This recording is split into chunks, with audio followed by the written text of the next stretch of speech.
Party 2024 के लोकसभा के चुनाव में पूरी तरह से जुटी पड़ी है और 3 विधानसभा में हाल ही में जो 3 राज्यों में विधानसभा के चुनाव हुए हैं उसमें और प्रत्याशित सफलता मिली है भारतीय जनता पार्टी को।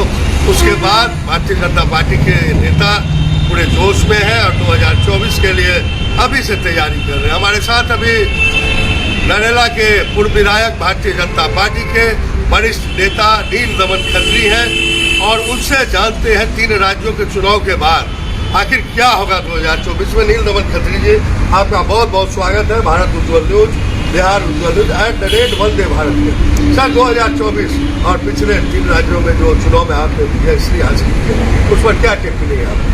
सबसे पहले तो सबको नमस्कार और आपको भी नमस्कार।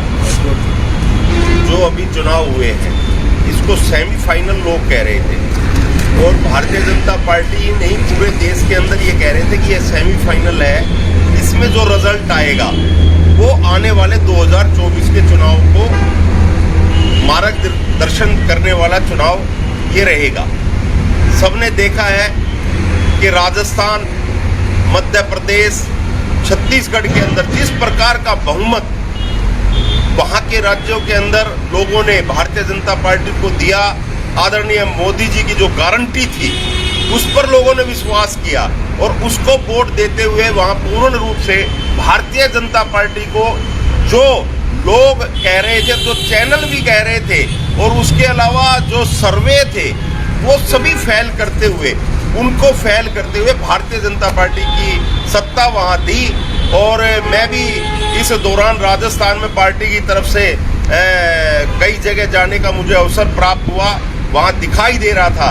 लेकिन जब हम सर्वे की तरफ देख रहे थे उसमें लग रहा था कि भारतीय जनता पार्टी वो दिखा रहे थे कि राजस्थान में मुकाबले पे है, मध्य प्रदेश में मुकाबले पे है और छत्तीसगढ़ में तो कांग्रेस आ रही है, लेकिन वो सब सर्वे फेल हुए और उन तीनों राज्यों की जनता ने साबित कर दिया कि नरेंद्र मोदी जी के नेतृत्व में जो हम राज्य दे रहे हैं आने वाले 2024 के अंदर जो भारतीय जनता पार्टी कह रही है कि 400 पार आने वाला 2024 का जो चुनाव है मोदी जी के नेतृत्व में यह देश, इस देश की जनता 400 सीट दे करके मोदी जी के नेतृत्व में भारत को पुनः परम वैभव पर पहुंचाने के लिए देश की जनता मोदी जी के साथ खड़ी है और 400 पार की सीटें देकर के आदरणीय मोदी जी तीसरी बार इस देश के प्रधानमंत्री बनेंगे, प्रधान सेवक के रूप में देश की जनता का कार्य करेंगे। बहुत बहुत धन्यवाद माननीय के नील दमन खत्री जी, थैंक यू। केंद्र सरकार ने दिल्ली के नरेला विधानसभा क्षेत्र में कई सौगात दी है और इसमें महत्वपूर्ण योगदान यहाँ के पूर्व विधायक नील दमन खत्री जो भारतीय जनता पार्टी के जाने माने हस्ताक्षर है, उनके प्रयास से यह कार्य हुआ है। सर, आपने कौन कौन सा ड्रीम प्रोजेक्ट लाया नरेला में, थोड़ा हमारे दर्शकों के लिए साझा करें। ड्रीम प्रोजेक्ट भारत सरकार ने बहुत दिया, इतना दिया कि एक राज्य में इतना बजट नहीं लगता जितना एक नरेला विधानसभा में भारत सरकार ने बजट दिया और उस बजट का सदुपयोग हुआ। मैं आपको बताना चाहता हूं कि नरेला के अंदर जैसे राष्ट्रीय homeopathy hospital and research centre बना, 500 करोड़ के लगभग वो बना है, देश का सबसे बड़ा यह हॉस्पिटल बना। इसके अलावा 550 करोड़ रुपए फ्लाईओवर बना।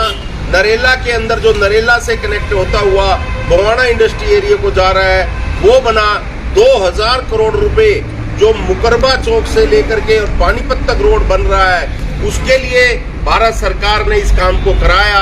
आदरणीय नितिन गडकरी जी के नेतृत्व में 2200 करोड़ के लगभग यह कार्य हुआ जिसका अधिकतम लाभ नरेला क्षेत्र की जनता को मिल रहा है। इसके अलावा NIT लगभग 2000 करोड़ रुपए लगा करके एक NIT जो बकोली में बनी वो चालू है, वहाँ बच्चे पढ़ रहे हैं। इसके अलावा बहुत सारे प्रोजेक्ट ऐसे हैं जैसे UER2 एक ड्रीम प्रोजेक्ट है, वो एक 1980 का प्लान जो आज इस नरेला की क्षेत्र पर बकोली के अंदर उसका 0 पॉइंट है। सबसे अधिक लाभ होगा एयरपोर्ट से लेकर के और गुड़गांव और द्वारका एक्सप्रेस वे की कनेक्टिविटी सिर्फ 22 मिनट के अंदर वहां पहुंचने का काम करेगा।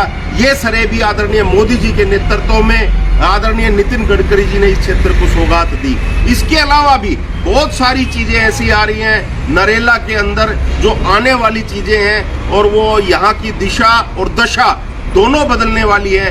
इन चीजों से नरेला ही विधानसभा नहीं अपितु हरियाणा, उत्तर प्रदेश, हिमाचल प्रदेश, राजस्थान, इन राज्यों को भी लाभ मिलने वाला है। मैं आपको एक बात जरूर कहना चाहूंगा, अगर दिल्ली के अंदर भारतीय जनता पार्टी की सरकार होती, डबल इंजन की सरकार होती, तो निश्चित रूप से यह कार्य कई गुना और बढ़ता, क्योंकि बहुत सारे ड्रीम प्रोजेक्ट, मेट्रो का विषय है, यहाँ जो दिल्ली सरकार अपने हिस्से का बजट का पैसा नहीं दे रही, जिस कारण से मेट्रो यहाँ लेट हो रही है, उसको भी हमने आदरणीय हरदीप पुरी जी से आग्रह किया, आदरणीय प्रधानमंत्री जी से आग्रह किया है कि दिल्ली सरकार अपना हिस्से का बजट चाहे ना दे, लेकिन उसका भी प्रोजेक्ट जल्दी शुरू होगा, मुझे ऐसी पूरा विश्वास है। ऐसे ही अनेकों प्रोजेक्ट, खेड़े के अंदर फ्लाईओवर, कोलंबी के अंदर फ्लाईओवर, UR2 का जो आपको मैंने बताया आने वाले मार्च माह तक इसका उद्घाटन हो जाएगा, और एक ऐसा रोड जो 40 साल से लटका पड़ा था उसका भी कार्य इस क्षेत्र को मिला है।